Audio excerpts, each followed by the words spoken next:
Mula sa tahanan hanggang sa bawat sulok ng lipunan, halina't pakinggan ang tinig ng kababaihan.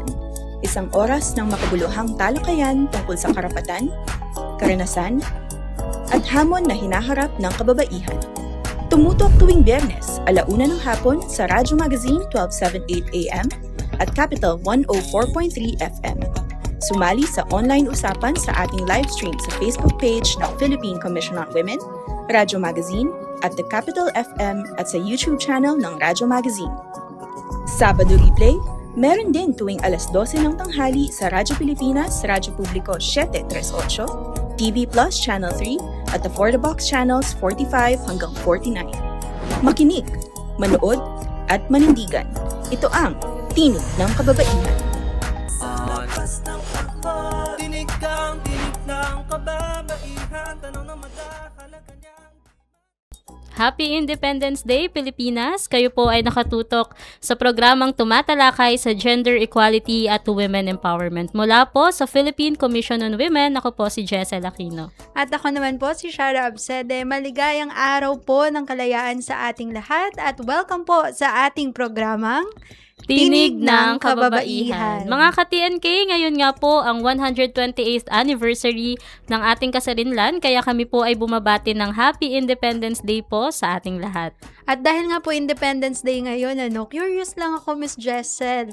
Ano po ba ang pinagkaiba ng kasarinlan sa kalayaan? Magandang tanong yan, Shara. No? Ayon nga po sa diksyonaryo ng Wikang Filipino ng Komisyon sa Wikang Filipino o KWF, ang salitang kalayaan po ay hango sa laya na ang kahulugan ay una, kaluwagang magawa o gawin ang anuman ng ayon sa sariling pasya. Pangalawa, pagkawala mula sa anumang nakahahadlang o pumipigil sa kilos. At pangatlo, pisikal na pagkakaalis mula sa pook na kumukulong. Thank you, Miss Jessel. Pero medyo confused po ako eh. Ano naman po yung sa kasarinlan? Ayon ulit sa KWF na dictionary ng Wikang Filipino, ang kasarinlan ay ang pag-iral ng isang lipunan o bansa na mayroong sariling pamahalaan at kabuhayan na hindi nakapailalim sa kapangyarihan ng ibang lipunan o bansa. So, based po on my understanding, ibig sabihin, pwede po nating makamit bilang isang bansa ang kasarinlan, pero hindi pa rin talaga tayo tunay na malaya bilang mga mamamayan. Iyan ang ating aalamin ngayong araw sa ating episode na pinamagatang Kababaihan, Kasaysayan, Kalayaan. Pero bago tayo mag-guest reveal kung sino yung kasama natin ngayon, Shara, ay batiin muna natin ng happy TNK listening ang lahat po ng nakatutok sa ating programa sa Radio Magazine Capital FM at PBS Receiver App. Interesting talaga yung episode natin today, Miss Jessel, Kaya naman mga ka-TNK, happy TNK viewing po sa inyong lahat na nanonood sa ating live stream sa Facebook ng PCW, Radyo Magazine at Capital FM at maging po sa aming YouTube channel ng Radyo Magazine. Nais din po naming batiin ang ating mga masugid na taga-subaybay ng ating episode replay sa Radyo Pilipinas, Radyo Publiko 738 at sa Radyo Pilipinas Facebook live stream tuwing Sabado po mula 12:00 hanggang 1:00 ng hapon. Happy TNK din po sa mga nanonood sa ating programa sa TV Plus Channel 3 naman, at For the Box Channels 45 hanggang 49 po. Tuwing Sabado rin ay may kasabay din po ang ating episode replay. At kung sakaling gusto nyo pong balikan ang ating mga nakaraang episodes po, bisitahin lamang ang website po ng PCW, www.pcw.gov.ph, YouTube channel at Digital God Library. Ngayon naman po, Miss Jessel at mga ka-TNK, dumako na tayo sa ating featured God Work for the Week. God work na good work? I-flex na yan! Sa featured God work, hindi lang basta pasado, dapat stand out sa pagbabago. Kung may game-changing na adhikain, deserve ipatrending. Sa una nating featured God Work, Women Judges pinarangalan sa Her Story Gender Award of Distinction. Ipinagpatuloy ng Her Story Gender Award of Distinction katuwang ang Philippine Women Judges Association ang pagkilala sa mga babaeng hukom na namumukod-tangi sa integridad, pamumuno at paglilingkod sa hudikatura. Kinilala si Judge Sita Jose Clemente bilang recipient ng Her Story Award, habang itinanghal namang mga runner-up sina Judge Maria Lina Gonzaga at Judge Maria Sofia Solidum Taylor. Ipinapakita ng nasabing parangal ang mahalagang ambag ng mga babaeng hukom sa pagtataguyod ng mas patas at inklusibong sistema ng hustisya. Nagsisilbi ring inspirasyon ang mga women judges sa susunod na henerasyon ng kababaihan na nais pumasok sa larangan ng batas at hudikatura. At para naman po sa isa pa nating featured Godwork for the week, DTI at Women Biz PH pinalakas ang suporta sa mga kababaihang negosyante. Nagkasundo ang DTI at Women Biz PH na palawakin ang suporta para sa mga negosyong pinamumunuan ng kababaihan sa pamamagitan ng 6 na taong kasunduan. Sa ilalim nga po ng nasabing partnership, magkakaroon ng mas malaking access sa mga kababaihang negosyante sa pagsasanay, mentorship, financing, market opportunities at business networking programs.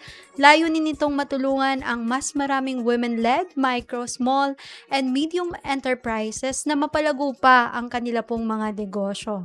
Ayon sa DTI, mahalaga ang pagpapalakas ng kababaihan sa ekonomiya para makatulong sa katatagan ng pamilya at pag-unlad ng ating bansa. Inaasahan ding mas mapapalawak ng partnership na ito ang oportunidad para sa mga kababaihang negosyante na makasabay naman po sila sa digital transformation at makipagkompetensya sa lokal at pandaigdigang merkado. At para po sa ating panghuling featured Godwork, gender pay gap ng Filipino freelancers kabilang sa pinakamaliit sa mundo. Ayon sa isang pag-aaral. Kabilang nga po ang Pilipinas sa mga bansang may pinakamaliit na gender pay gap sa freelance work. Lumabas na 12.7% ang agwat sa average na singil ng kababaihan at kalalakihang freelancers sa bansa. Mas mababa kumpara sa pandaigdigang average na 19%. Ngunit lumabas rin sa pag-aaral na mas mababa pa rin ang karaniwang singil ng mga kababaihang freelancers kaysa sa kanilang mga male counterpart. May ilang larangan din tulad ng artificial intelligence at marketing kung saan nananatiling malaki ang agwat sa kita. Ipinapakita ng resulta po na ito na ito po ay bagamat may positibong pagunlad sa pagkakapantay-pantay ng kababaihan at kalalakihan sa freelance work, kailangan pa ring palakasin ng mga hakbang upang mabawasan pa ang umiiral na gender pay gap. Ayan, good job po sa lahat ng ating kapwa Godvocates sa kanilang mga Godwork. Pero tama po na marami pa tayong pwedeng gawin upang mas mapalakas pa ang pagsulong sa ating advokasya. Ngayon naman, mga ka-TNK, dumako tayo sa ating hashtag #SaySaTNK. Oras na naman para sa hashtag #SaySaTNK, kung saan natin pinupulsuhan ang ating mamamayan tungkol sa topic natin kada episode. Para sumali, bisitahin at i-follow ang PCW Facebook account sa @PCW.gov.ph, kung saan ipopost ang ating question of the week. Dito sa TNK, lahat tayo may say, kaya makipagtalo kayo na sa amin at sumali sa hashtag #SaySaTNK.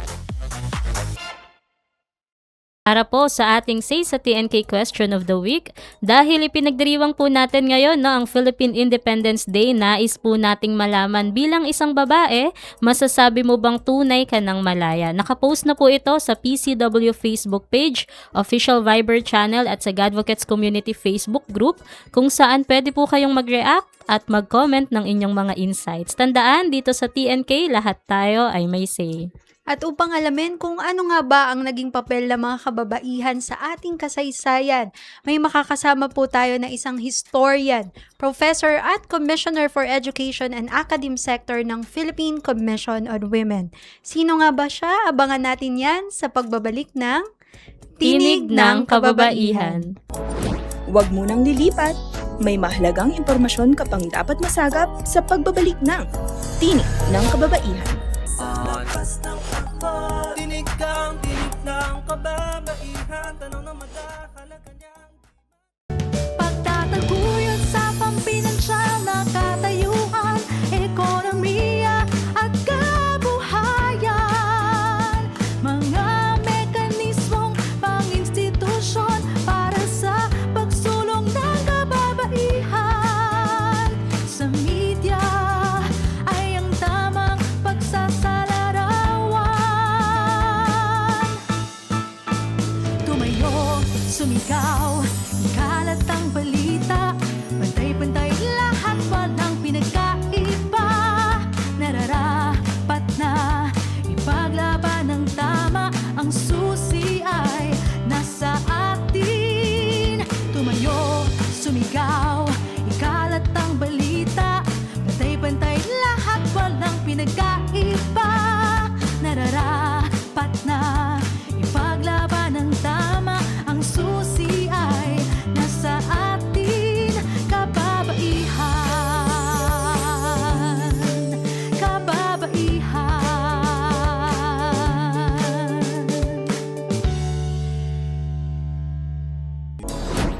Tuloy ang daloy ng diskusyon.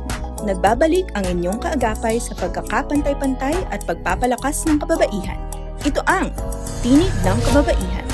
Lakas ng takbo, tinig kang tinig ng kababaihan. Tanong na madahalaga niyang Kayo po ay nakatutok sa Tinig ng Kababaihan at para po sa ating episode na pinamagatang Kababaihan, Kasaysayan, Kalayaan, kasama po natin live na live dito sa ating studio ang PCW Commissioner for Education and Academe Sector at Professor Emeritus ng Department of History ng University of the Philippines. Mga ka-TNK, ikinararangal po namin na muling makasama dito sa ating programa si Dr. Maria Luisa Camagay. Magandang hapon and happy TNK Day po, Doc Camagay. Magandang hapon rin at karangalan na maging bahagi sa inyong programa itong Araw ng Kalayaan. Welcome back po ulit, no, Com, sa Tinig ng Kababaihan. Simulan po natin ang ating talakayan, ano, Com. Kapag po ba naririnig natin ang Araw ng Kalayaan, ay madalas po ang naiisip natin ay yung mga bayani po na natutunan natin mula sa aming mga textbooks tulad ni na Jose Rizal at Andres Bonifacio. Pero ano nga po ba ang naging papel ng mga kababaihan sa ating kasaysayan na madalas ay hindi po natatakel sa loob ng ating mga silid-aralan? Paano po ba pinaglaban ng ating mga ninunong kababaihan ang ating kalayaan noong unang panahon?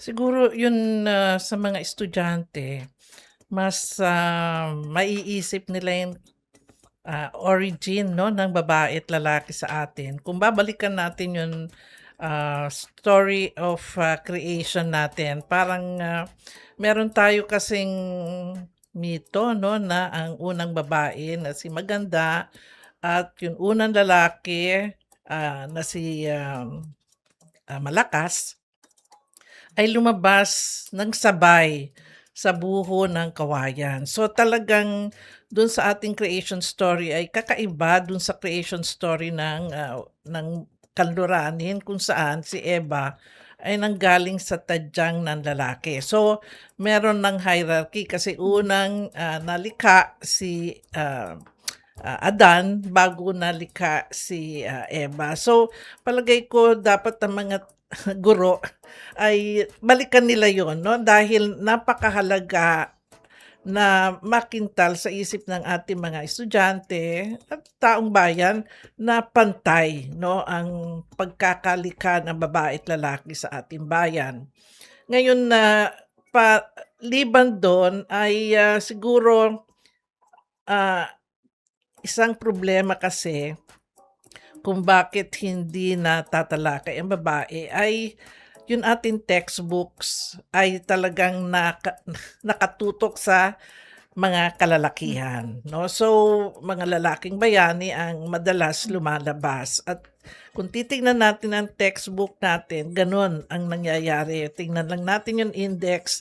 Ang babae ay talagang napakadalang banggitin. Kunyari yung aklat ni Agoncillo, lalabas lang ang babae dun sa banggit ng babaylan. Susundan ito ng sangay ng kababaihan sa katipunan. Pagkatapos niyan, wala na. So talagang malungkot, no? Pero dapat isaalang-alang na mismong yung papel ng babaylan ay dapat salungguhitin, no? Kasi siya at yung datu ay mga leaders ng komunidad, ng lipunan. So siguro yung papel rin ng babaylan, liban dun sa creation story natin, ay talagang idiin, no? At pamulat sa ating mga estudyante na bago dumating ang kolonyalismong Espanyol, ay ang babae ay may mahalagang papel sa lipunan. Com, naman nung noong araw po ay pinaglaban po ng mga kababaihang Pilipino yung karapatang po bumoto, mag-aral at magtrabaho, no, kasi hindi po yung likas na meron po tayong mga babae. Base po sa inyong mga pananaliksik at karanasan, ramdam na nga po ba ng mga kababaihan sa ngayon sa mga rural areas, no? And yung mga working mom po no ngayon na tinatamasa na po talaga nila yung mga kalayaang ipinaglaban sa kanila noon. Napakahalaga yung karapatang bumoto. Kasi para sa akin bilang babae, ito yung karapatan na pwede kang lumahok sa decision making ng pamahalaan. So napakahalaga yung karapatan bumoto. Siguro ang problema ay hindi naiisip yung kahalagaan ng mga babae nung karapatan na yan.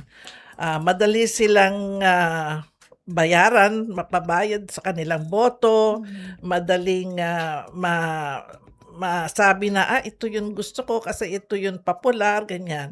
So, ang akin nakikita ay dapat may voters education ang mga kababaihan na idiin sa kanila na ito ang inyong instrumento para makilahok kayo sa pagpapatakbo ng ating bayan, partikular ang ating pamahalaan. So, palagay ko yun ang kulang, no? Yun ang kulang kasi nga nakikita natin sa mga eleksyon na dumaan, hindi ito nasa sa isip ng ating mga kababaihan, no? Na napakahalaga at wag silang magpadala sa mga sa pera kung maaari at sa mga personalidad, no?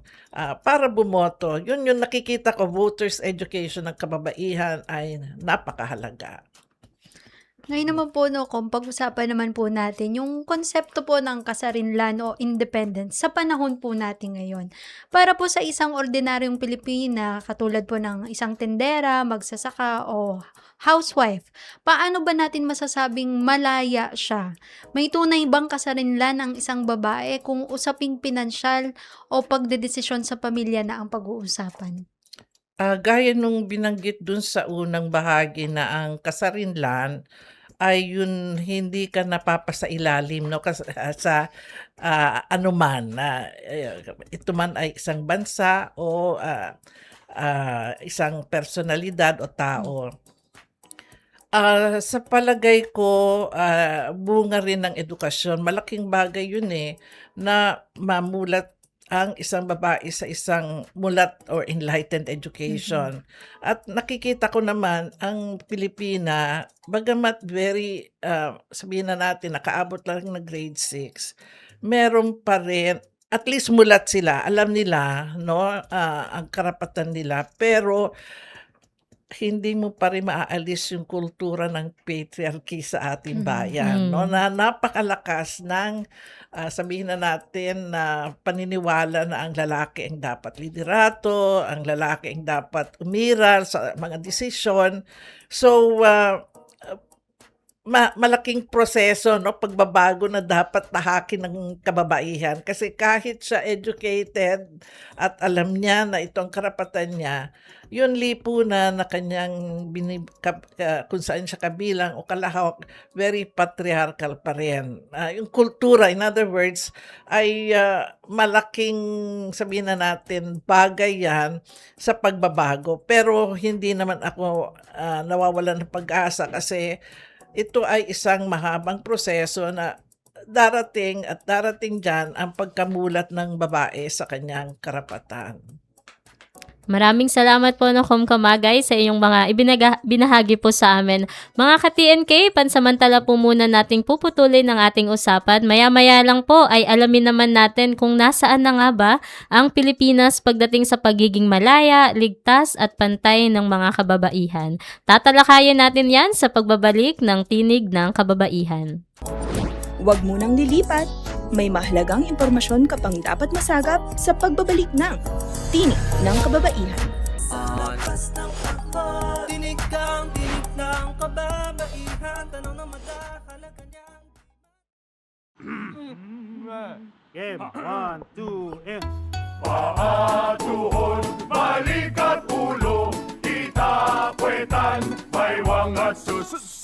Huwag mong titigan ang hindi sa'yo at maging disenteng tao. Pare, ang catcalling ay isang uri ng sexual harassment. Di biro ang sexual harassment at di nakakamacho ang pang-aabuso. Isang paalala mula sa Philippine Commission on Women.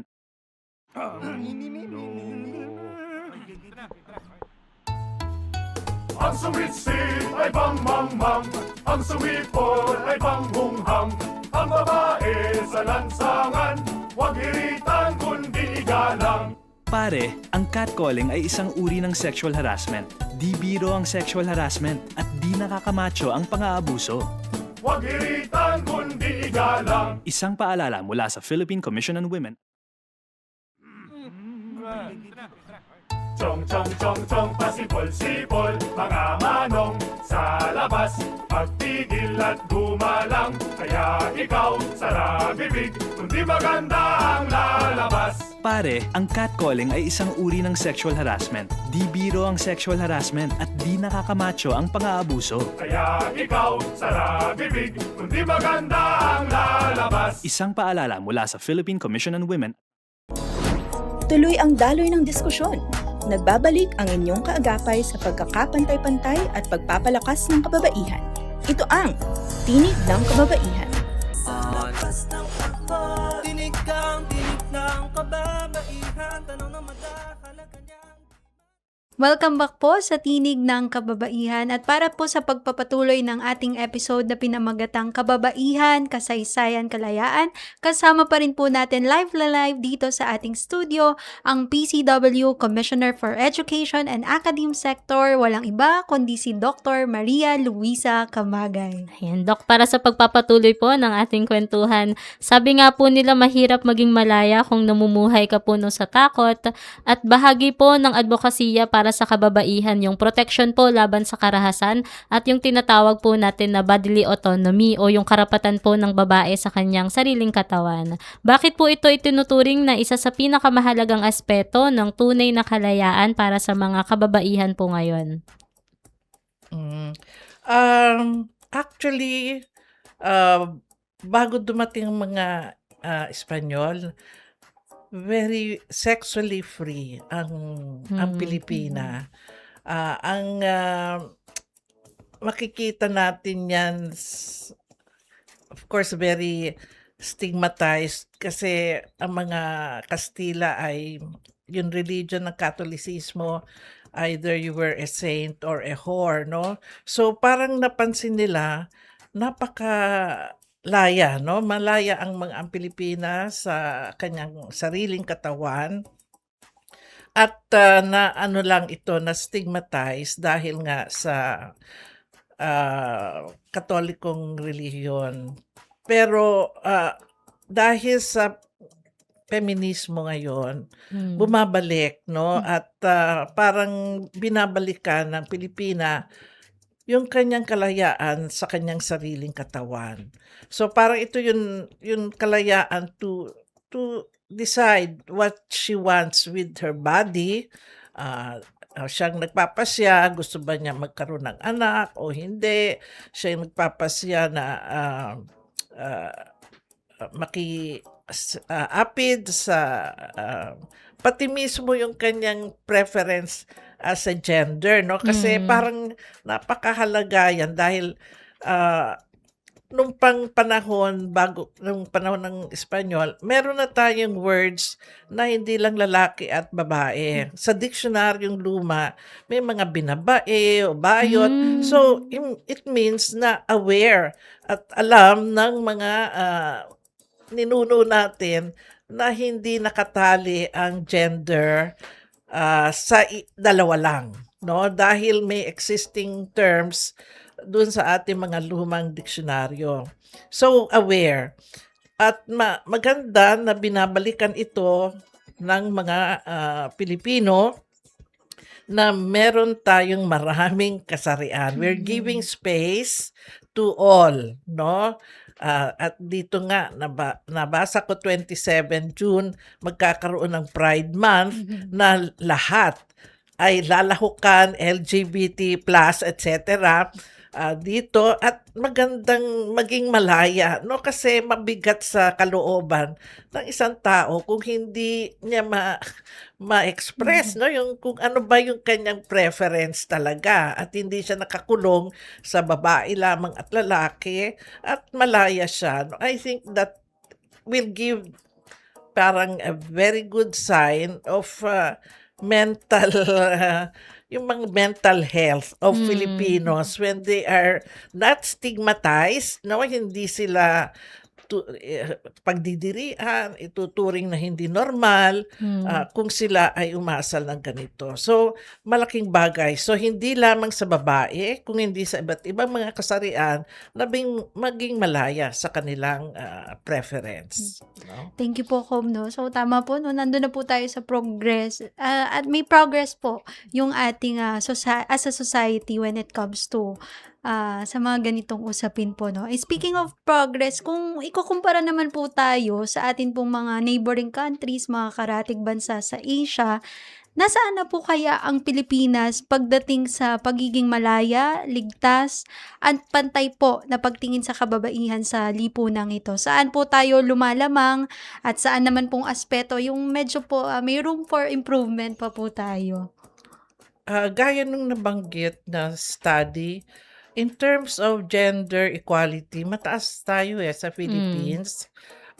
In terms of wages, for example, of course, dito nabanggit na yung freelancer. But in terms of really work, parang pantay na ang tinatanggap na sahod ng babae at lalaki. Pantay na rin makamit ng babae at lalaki ang pagkakataon magkaroon ng edukasyon, no? I think medyo may kapantayan na rin yan. And also political empowerment. Parang nakikita ko rin na medyo pantay. So yun ang lamang na nakikita ko sa mga kababaihan ng Pilipinas. Pero marami pa rin kailangan na harapin, gaya ng safety of women in work, safety of women in the public space, no? Ang dami pa rin natin nakikitang o karanasan, nakikita ko sa mga estudyante na pag umuupo sila katabi ng lalaki, kung minsan pinagsasamantalahan sila, no? Talagang parang sa kanila, sinasabi nila, ma'am, it's an intrusion to my private space as a woman. Pagka sila ay hinihipo o kaya kinikis-kis yung kanilang mga hita sa kanila. So talagang they feel violated. And I think that's violence against women. That's a form of violence against women. So hindi lamang talaga yung violence physically, we see also violence in terms of words, no? Verbal, when women are verbally abused. We see violence also when they are emotionally harassed, no? There's also violence when they are not given financial help by their husbands. So, ang violence against women, parang andun pa rin at dapat talagang harapin. Nakikita naman natin ito sa mga batas na pinapasa, pero yung pagpapatupad ng mga batas na yan, yung mga anti-sexual harassment, pa rin, problematic pa rin dahil hindi na isasagawa ng maayos, no? Kaya sa akin pananaw, marami pang dapat harapin para maging safe space ang babae. Salamat po, Kom Kamagay, sa inyong mga ibinahagi po, no? And ngayon naman po ay balikan natin ang say ng ating mga ka-TNK sa ating question of the week na bilang isang babae, masasabi mo bang tunay ka ng malaya? Ito ang say ni Queenie Simeon. Bilang isang babae, masasabi kong malaya ako. Malaya ako sa puntong nagkaroon ako ng oportunidad na makapag-aral, nakapagsilbi ako at patuloy na magsisilbi para sa malayang pamamahayag. At hindi ako kinukubli ng aking mga magulang sa mga tradisyon o paniniwala na naglilimit ng kakayahan ko. Kalayaang nagagamit ko to serve marginalized people. Maliban riyan, malaya rin ako dahil nakakagawa ako ng mga desisyon sa buhay for my happiness, to advance my career, and to find path in life that I've always longed for. Malaya ako to explore things that were unfamiliar before and those I was afraid of. And how beautiful those times are na natuto akong maging malaya sa mga panahong ikinulong ko ang aking sarili from being happy, from adventures waiting outside my comfort zone, and from living my life to its its fullest. Ganda naman nun. Diba? Very inspiring po, no? Ito naman po ang say ni LV Pakinggan. Bilang babae, masasabi ko pong malaya ako dahil nagagawa ko ang aking mga ninanais tulad ng karapatang bumoto, magtrabaho, mag-aral at pumili ng landas sa buhay. At ito ay malinaw na patunay na bilang babae at bagamat may kaunting takot sa paggawa ng mga personal na desisyon, pinipili ko pa rin kumilos at magpasya para sa sarili. Ipinapakita nito na ang tunay na kalayaan na hindi kawalan ng takot, kundi ang kakayahang magpatuloy at pumili ng sariling direksyon kahit may pangamba. Kaya masasabi mong oo dahil nagagawa ko ang mga ito. Say naman ni Peachy Lugo Bakay, bilang isang babae, masasabi kong tunay na akong malaya sapagkat nagagawa ko ang mga bagay na makatutulong sa aking pag-unlad bilang tao. Malaya kong naipapahayag ang aking mga saloobin, nakakagawa ng mga desisyon para sa aking sarili at hindi ako nalilimitahan o dinidiktahan sa mga dapat kong gawin. Ito naman ang say ni Queenie Rose Atip. Bilang isang babae, masasabi kong tunay na akong malaya. Malaya na ako, hindi lang dahil sa mga batas at programa ng gobyerno, kundi malaya na ako hindi lang dahil sa makabagong perspektibo ng lipunan. Malaya na ako hindi lang dahil sa paraan ng pagpapalaki sa akin ng aking mga magulang. Malaya ako dahil natagpuan ko ang tunay na kalayaan kay Jesus. Pinalaya niya ako mula sa kadena ng batas ng tao. Pinalaya niya ako mula sa tingin at opinyon ng mga tao sa paligid ko. Pinalaya niya ako mula sa mga kasalanan at pagkakamali ko. Pinalaya niya ako mula sa sarili ko mismo. Para sa mga kababaihan at mga kabataan, walang sinuman at anuman ang tunay na makapagbibigay sa atin ng tunay na kalayaan bukod kay Kristo. Kung gusto mong makamtan ng tunay na kalayaan, tanggapin mo siya bilang iyong tagapagligtas at Panginoon ng iyong buhay. Ayan, maraming salamat po sa mga nagbigay ng kanilang mga insights. Ngayon naman po, based po sa mga narinig nating sentiments ng ating mga ka-TNK, ano naman po ang masasabi nyo dito? Ay, natutuwa ako na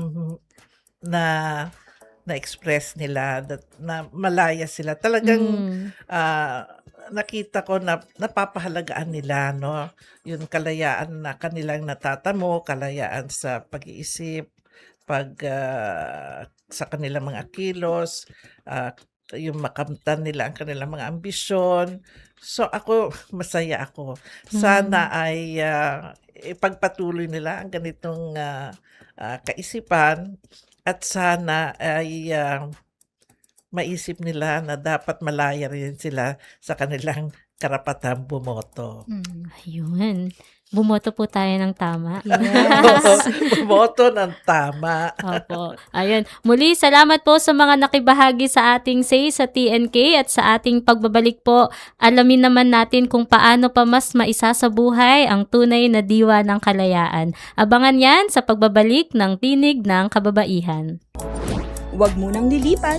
May mahalagang impormasyon ka pang dapat masagap sa pagbabalik ng Tinig ng Kababaihan. Lakas ng takbo, tinig kang tinig ng kababaihan. Tanong na madakalaga niyang Di ka kukupas dahil ikaw ay ginto. Ginto. Ikaw ay ginto. Kaya mong itaguyod ang karapatang pantao. Kung kaya nila, kaya mo rin ito.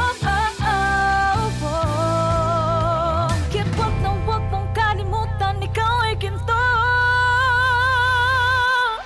dapat bigyan ng halaga. Lahat ng tayo nagmula sa iyong sinapupunan. Ikaw may karapatang magdesisyon. Ang bagmo sa ekonomiya ay hindi na iba. Hindi na iba sa aming kalalakihan. Isigaw sa maglabayan ang iyong kakayahan. Sa kaunlaran na kayang iyong maiambag. Ikay dito dapat bigyan ng Sa karangalan. tibay mo pusay, talisay kang tunay. May taglading kamangha-mangha.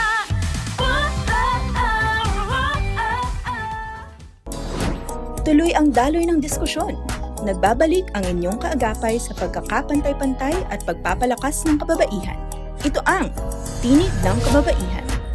Lakas ng takbo, tinig kang tinig ng kababaihan. Tanong na madakalaga niyang Kayo po ay nakatutok pa rin sa Tinig ng Kababaihan at kasama pa rin po natin si Dr. Maria Luisa Camagay para po sa ating Independence Day episode today na pinamagatang Kababaihan, Kasaysayan, Kalayaan. Ayun, pero bago po yan, mag-hello po muna tayo sa ating mga nanonood live stream po sa Facebook page ng PCW. Ayan, Happy Independence Day po sa ating mga ka-TNK na sina Sean Kyle Flores, Romel T. Livid, Shika Sandigan, at sa lahat po ng nanonood ng ating live stream sa ating Opo, pong Happy official Independence Facebook Day po and pages. Happy TNK Day. Salamat po at sinamahan niyo pa rin kami kahit holiday po, no? Kung bilang pagtatapos po, ngayong ipinagdiriwang nga po natin ng Araw ng Kalayaan, paano po natin mas maisasabuhay po, no, ang tunay na diwa ng kalayaan, hindi lang bilang mga mamamayan, kundi bilang mga tagapagtaguyod ng karapatan at kapakanan ng mga kababaihan. Ako manggagaling ako sa punto ng kasaysayan, no, at saka edukasyon. Ang gusto ko sana mangyari ay maging buhay ang pagtalakay ng kababaihan, hindi lamang sa primaryang baitang, sa sekundaryang baitang at sa kolehiyo. No, so nakikita ko na ang intervention ay hindi lamang sa pagtuturo, kung hindi pati dun sa mismong textbooks, no? Dapat medyo hindi isingit, no, pero may deliberate pagtalakay na ano na nga bang nangyari sa kababaihan mula simula hanggang sa kasalukuyan, no? Ang isa pang nakikita kong dapat bigyan ng solusyon ay yung teacher education, kasi sa mga kumukuha ng BSE na kurso, yung women's aspect ay hindi nila natatalakay. Wala silang, in other words, even a course in college when they're taking up BSE on women's history or women's issues. Dapat meron yun para pag nagturo na sila, meron na silang kaalaman na ibabahagi sa mga estudyante. So, dapat may curricular changes na kung saan may institution of one course in college for teachers na nakatutok sa kababaihan, no? So that way, natutuhog mo lahat, elementary, high school, and college, at natutuhog mo rin yun let's say their textbooks, yung kaalaman, kasi syempre hindi ka makakapagturo kung walang kaalaman tungkol sa kasaysayan ng kababaihan. Napakahalaga yun. Kung ano naman po yung mensahe niyo po, no, para sa mga kababaihan po natin na nakikinig ngayon para mas paisabuhay po nila yung kalayaan. No, kanina po nakita natin yung mga insights. Oo. Natutuwa ako, sana pagpatuloy natin, no, na maging malaya tayo sa kaisipan, kilos at gawa. Isaalang-alang natin na tayo ay pantay sa mga lalaki, no? Balikan natin yung nakaraan natin. Napaka-importante yung nakaraan na talagang sa atin mismong creation story ay pantay pala, nanggaling pala sa isang buho ng kawayan, sabay na lumabas si malakas at maganda. So, yun sana ang isaisip natin, ay kintal sa ating kaisipan, na hindi tayo napapasa ilalim, kung hindi pantay. At palagay ko naman, para siyang it's not very, yung line dividing male and female. Parang siya yung symbol sa Korea na it's a curved line na there's an attempt to attain balance, no? Parang may harmony. So, hindi naman natin kalaban gaya sa Western world ang mga kalalakihan, kung hindi sila ay katuwang. The word katuwang itself means hindi tayo nagpapasailalim o wala naman kung hindi parang katuwang, palagi tayong harmonizing each other, male and female. So, hindi natin kalaban ng mga kalalakihan. Katuwang natin, kasama natin sila. Thank you po, Kom, no? Napakaganda po, no? Kasi we always say na we want to achieve po gender equality. Pero maganda pong ma-remind tayo na ito po yung realidad natin noon at pinapanumbalik lang po natin ngayon. Muli, maraming salamat po kay Dr. Maria Luisa Camagay sa pagpapaunlak po sa aming imbitasyon at pagdalaw mismo dito sa ating studio. Muli, siya po ang PCW Commissioner for Education and Academic Sector at Professor Emeritus ng Department of History ng University of the Philippines. Hello rin po sa lahat ng kapwa advocates natin at educators mula sa UP at iba pang institusyon. Salamat po ulit, Doc Camagay. Maraming salamat rin. Opo. At sa punto pong ito, mga ka-TNK, nais nating pasalamatan ang Radyo Pilipinas Presidential Broadcast Service, Bureau of Broadcast Services sa pamumuno ni Officer in Charge Sir Alan Alyanige at lahat po ng mga production personnel na nakatawang natin sa broadcast natin ngayong araw. Maraming salamat din po sa mga nakasama natin mula sa Philippine Commission on Women na pinamumunuan ni Chairperson Ermelita Valdeavilla. Maraming salamat po sa Social Marketing Section ng PCW na bumubuo naman sa TNK Production Team. Tandaan po natin, ang kasarinlan ay hindi katumbas ng ganap na kalayaan. Maaaring may sariling pamahalaan na tayo, ngunit patuloy pa rin nating hinaharap ang mga pagsubok at limitasyong bunga ng nakaraan. Kaya, mahalagang kilalanin po natin ang ating tunay na kalagayan upang maituwid ang mga mali at hindi patas na sistema at makapagsimulang muli tungo sa mas ganap na kalayaan para sa lahat. Mga ka-TNK, sa ngalan po ni Ms. Sharon Enriquez, ako po si Jessel Aquino. Ang tunay na kalayaan ay hindi lamang pinaglaban sa kasaysayan. Ito ay dapat isinasabuhay hanggang sa kasalukuyan. Sa bawat pagkakataong binibigyan natin ng boses ang kababaihan, pinapalawak natin ang diwa ng kalayaan sa ating lipunan. Kaya patuloy tayong makiisa sa pagsusulong ng isang mas pantay at inklusibong Pilipinas para sa lahat. Mga ka-TNK, sa ngalan po ni Ms. Honey Castro, ako po si Shara Absede. Muli, Happy Independence Day po sa ating lahat at manatiling nakatutok sa ating himpilan hanggang sa susunod na episode ng ating programang Tinig ng Kababaihan. Tinig ng kababaihan, tanong na madahalaga niyang di mata at